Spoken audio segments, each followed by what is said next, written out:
आप e commerce में कब आए? जब जैसे ही लैपटॉप खत्म हुए, ठीक है, तो उसके बाद मुझे समझ आ गया कि ये स्केलेबल मॉडल नहीं है, ठीक है।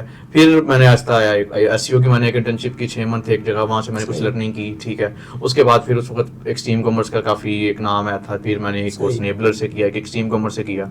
नेबलर्स का एक्सपीरियंस मेरा वोस्ट आया था, एक्सट्रीम कॉमर्स का मेरा एक्सपीरियंस अच्छा आया था। वहाँ से फिर हम शिफ्ट होकर हमने अमेजोन का काम किया 1 साल, ठीक है। कुछ लोगों के साथ मिलकर काम किया, बड़ा अच्छा काम किया। फिर हम एक अच्छे पॉइंट में साइड पे हो गए। फिर मैंने अपनी सन 2022 की जर्नी स्टार्ट की अपने प्राइवेट लेवल की, सही, ठीक है। प्राइवेट लेवल क्योंकि मेरा पहले भी ऑलरेडी मार्केट फिजिकल जो पाकिस्तानी मार्केट है इसके अंदर थोड़ा अच्छा एक्सपीरियंस है था as compare to US market in communication. तो मैंने कहा क्यों ना अपना ब्रांड बिल्ड किया जाए, क्योंकि अमेजोन की सर्विसेज से हमने एक अच्छा रेवेन्यू बना दिया था, ठीक है। मैंने कहा उसको इन्वेस्ट करते हैं।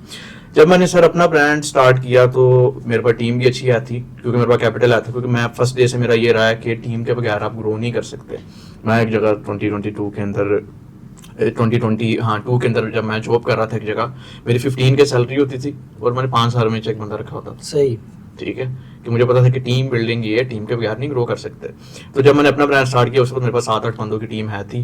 कोई अराउंड मैंने 4-5 लाख से स्टार्ट किया और फर्स्ट 6 मंथ के अंदर मैंने 2 मिलियन कमा दिया अपना। तो साथ भी ये पीएल क्या होता है? आपने भी बताया कि आपने अपना शुरू किया पीएल के ऊपर आए, तो ये पीएल वैसे क्या होता है? इसको हम पाकिस्तानी लैंग्वेज में इसको किस तरह डिस्क्राइब करेंगे आप? प्राइवेट लेवल ये चीज़ है कि आपकी ब्रांडिंग अपनी है, ठीक है। आपकी जो प्रोडक्ट है आप खुद ही बना रहे हैं, उसकी लेबलिंग, उसका डिज़ाइन, उसके जो फीचर्स हैं, जो प्रोडक्ट डेवलपमेंट है वो आपकी अपनी है। फॉर एग्जांपल आपका एक XYZ ब्रांड लगता है, आप यहाँ से बाय करते हैं, यहाँ पे सेल करते हैं, तो वो कहीं ना कहीं वाइट लेबल आया था या होलसेल आया था। पीएल के अंदर क्या है कि वो जो ब्रांड है उसको ओन आप करते हैं, उस नाम की सेम उस ब्रांडिंग की चीज़ कोई बंदा सेल नहीं कर सकता, ठीक है। तो ये एक मेन चीज़ होती है प्राइवेट लेबल। अच्छा साथ भाई, तो ये ई कॉमर्स के मॉडल्स कौन से होते हैं जिस पे आप काम कर रहे हैं? इसके सर 3 मॉडल होते हैं। सबसे बेसिक मॉडल होता है, बिगिनर के लिए होता है, वो ड्रॉप शिपिंग होता है। उसके बाद एक वाइट लेबल होता है या होलसेल। तीसरे नंबर पे आता है प्राइवेट लेबल। ड्रॉप शिपिंग के अंदर ये है कि आपने इन्वेंट्री बाय नहीं करनी, आपने एक जगह से प्रोडक्ट की तस्वीरें पकड़ी, आपने वेबसाइट बनाई, पिक्चर्स वगैरह लगा दी, ठीक है। आपने ऐड चला दी। ऐड के लिए जो क्रिएटिव है वो भी आपको ऑलरेडी ऑनलाइन इंटरनेट से मिल जाते हैं, फेसबुक ऐड लाइब्रेरी से मिल जाते हैं। आपने उसके ऊपर ऐड चलाई, आपको ऑर्डर आया, जो फिर आपको ड्रॉप शिपिंग अगर आपका होता है एक सप्लायर, तो सप्लायर ये आपके बिहाफ के ऊपर पिक पैक शिप और आगे सारी चीजें कर रहा होता है, ठीक है। 1 मंथ के बाद पता है फॉर एग्जांपल 20 ऑर्डर आए थे, 18 रिटर्न आ गए, सॉरी 18 डिलीवर हो गए, 2 रिटर्न आ गए, तो 18 की पेमेंट है वो आपको दे देता है। उसके अंदर से आपने अपनी जो प्रोडक्ट की कॉस्ट है वो निकाल दी, ऐड की कॉस्ट निकाल दी है। ये एक बिल्कुल बेसिक सा मॉडल है, लेकिन इसके अंदर कोई प्रॉफिट नहीं है, क्योंकि प्रॉफिट हमेशा उस चीज में बनता है जो कि थोड़ी सी डिफिकल्ट है, टेक्निकल है। इजी वे के अंदर प्रॉफिट बनता होता तो हर एक बंदा ही बिलियनियर होता। अगला मॉडल आ जाता है होलसेल या वाइट लेबल का। हम लोग जो कर रहे होते हैं सिर्फ पीएल कर रहे होते हैं, लेकिन इसके अंदर क्या है कि आपने किसी एक ऑलरेडी प्रोडक्ट पकड़ी, चाइनीज प्रोडक्ट, ईयरबड्स पकड़ लिए, कोई भी एक किचन की ह्यूमन किचन की प्रोडक्ट पकड़ ली, उसको आपने 20-25 यूनिट्स पकड़े। होलसेल और ड्रॉप शिपिंग में ये फर्क है, होलसेल में आपने इन्वेंटरी बाय करनी है और आपने खुद ही पिक पैक शिप हर एक चीज को देखनी है। ड्रॉप शिपिंग के अंदर अगला बंदा करेगा। तो इसके अंदर जितने काम आप खुद कर रहे होंगे उतने ज्यादा मार्जिन आपके पास होते हैं ई कॉमर्स के अंदर, ठीक है। तो इधर आप अगर होलसेल कर रहे हैं, आपका प्रॉफिट बन भी रहा है, फॉर एग्जांपल 5% बन रहा है, लेकिन स्टिल आप अगले बंदे का ब्रांड बिल्ड कर रहे हैं। इजी चीज है ये। आज आपने प्रोडक्ट पकड़ी, कल ऐड चलाई, इसके अंदर भी एड्स के क्रिएटिव आपको ऐसे खुद नहीं बनाने पड़ते। अगर आपकी प्रोडक्ट बहुत ही अच्छी चल रही है, आप बना ले तो, लेकिन ब्रांड की आप क्रिएटिव यूज कर सकते हैं। एग्जैक्टली, ठीक है। अगर आपके पास उसकी ऑथराइजेशन है, ठीक है। वो वाइट लेबल कुछ प्रोडक्ट है, कुछ चाइनीज है, उसकी ऑथराइजेशन लेनी नहीं है, वो हर एक बंदा बना के सेल कर रहा है, ठीक है। तीसरे नंबर पे आता है पीएल। पीएल एक पेनफुल चीज भी है और सबसे प्रॉफिटेबल चीज भी यही है, जो कि स्टार्टिंग के अंदर आपकी पेन होती है, पी काटते हैं आप, लेकिन लॉन्ग रन के अंदर इससे ज्यादा प्रॉफिटेबल ई कॉमर्स के अंदर कोई मॉडल नहीं है, ठीक है। और हम लोग कर रहे होते हैं शॉपिफाई के ऊपर। शॉपिफाई के ऊपर क्या है कि फॉर एग्जांपल अब आप पूछें कि अमेज़न है या दराज है, शॉपिफाई है, तो शॉपिफाई के अंदर आप किसी पर डिपेंडेंट नहीं है। आपकी अपनी वेबसाइट है, आपने अपनी ऐड के क्रिएटिव बनाने हैं, आपने अपनी बजट से ऐड चलानी है, आपने अपनी बजट से प्रोडक्ट ऐड करनी है या ऐड का बजट बनाना, स्केल करना है। दराज के अंदर क्या है कि आप डिपेंडेंट होते हैं किसी के, उधर आपको कम एफर्ट से सेल आती है। तो इसके अंदर अगर आप प्राइवेट लेवल कर रहे हैं, मैं ये नहीं कहता दराज ना करें, दराज करें, लेकिन दराज को आप रखें 10% पे, 15% पे, ठीक है। वो कभी भी आपकी लिस्टिंग ऊपर से नीचे कर दे, आप कुछ भी नहीं कर सकते। लेकिन शॉपिफाई पीएल के अंदर ये है कि आपके जो विनिंग एड्स क्रिएटिव चल रहे हैं वो आपको लॉन्ग रन के अंदर 4 मंथ, 6 मंथ, 8 मंथ तक इजीली सेल्स दे रहे होते हैं। अच्छा, तो पीएल के लिए हमें मिनिमम कितना इन्वेस्ट करना पड़ता है? फर्स्ट कीजिए एक कोई फ्रीलांसर है, वो इसमें आना चाह रहा है, तो उसको बेसिकली इन्वेस्टमेंट की बात होती है, तो इन्वेस्टमेंट कितनी होनी चाहिए मिनिमम और मैक्सिमम कितनी, कोई फिगर बता दें सर। इसके अंदर फिगर इस तरह से है कि आपके पास वर्किंग आवर्स कितने हैं पीएल पे काम करने के लिए, ठीक है। अगर आपके पास दिन के 2 घंटे हैं और आप कहते हैं कि आपने पीएल बिल्ड करना है, ठीक है, और सारी चीजें भी आप खुद ही करना चाहते हैं, तो इम्पॉसिबल चीज है ये, आप नहीं कर सकते। बल्कि टाइम चाहिए आपको, टाइम चाहिए, ठीक है। आप लगा लें कि जितना ज्यादा टाइम आप देंगे उतनी कम इन्वेस्टमेंट से आप उसको स्टार्ट कर लेंगे, और जितना कम टाइम आपके पास है, कम फोकस है, उतनी ज्यादा फिर आपको इन्वेस्टमेंट चाहिए होती है, ठीक है। कि फॉर एग्जांपल अगर हम किसी इन्वेस्टर के साथ काम करते हैं तो उसने 1 रुपया नहीं लगाना, ठीक है, हम एक A to Z कर रहे हैं उसके लिए। और अगर फॉर एग्जांपल एक बंदे के पास बजट है, उसने खुद ही काम करना है, 2 लाख का बजट है फॉर एग्जांपल पीएल के लिए, उसने एक प्रोडक्ट देखी, उसने अपनी उसकी ब्रांडिंग बनाई, अपनी लेबलिंग वगैरह बनाई, अपने उसके डब्बे शब्बे बना लिए, 50-50 पीस बना लिए उसने, ठीक है, उसने उसकी फोटोग्राफी अच्छी की, उसने उसी इन्फ्लुएंसर से उसकी वीडियो बना ली प्रोडक्ट की, ऐड चला दी, ठीक है, 50,000 में भी कर लेगा। मेन चीज आती है स्केल करने की। सही। जब वो स्केल करेगा, अकेला स्केल नहीं कर सकता, फिर उसको चाहिए होगी टीम। अगर उसको बजट कम है तो फैमिली मेंबर्स को ऐड करे, ठीक है, या किसी और दोस्तों को ऐड कर ले, लेकिन वो स्टिल लॉन्ग रन के अंदर नहीं है। एट द एंड स्केलिंग के लिए उसको चाहिए टीम। अच्छा, दूसरा क्वेश्चन मेरा ये है इस पीएल के लिए कि सर्च इसमें कैसे की जाए। लाइक बाहर कंट्रीज में देखते हैं आपको बहुत सारी टूल्स मिल जाती है, ठीक है, वहाँ पर हम कीवर्ड्स तलाश कर सकते हैं, ट्रेंडिंग प्रोडक्ट्स देख सकते हैं।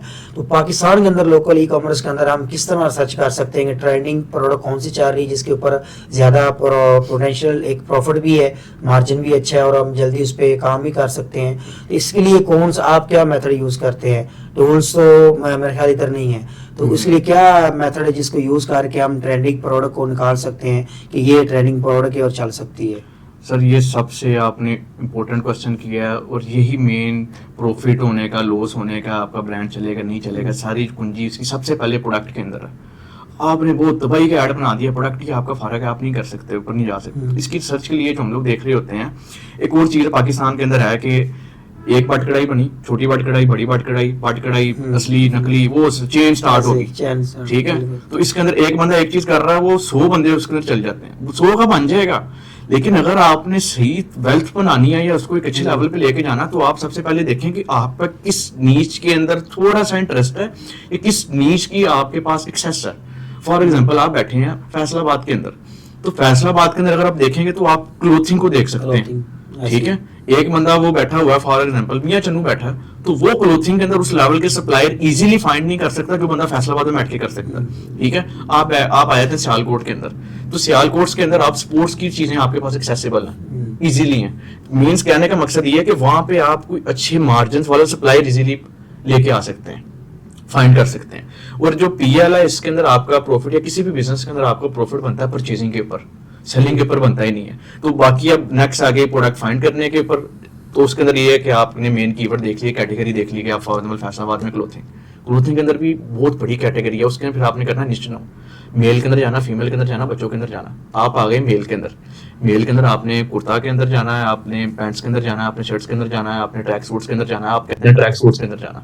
तो ट्रैक सूट्स के अंदर फिर आप सर्च करते हैं फेसबुक एड्स लाइब्रेरी के ऊपर, ठीक है। एक फेसबुक एड लाइब्रेरी है, गूगल के ऊपर जाते हैं, लिखते हैं फेसबुक एड लाइब्रेरी।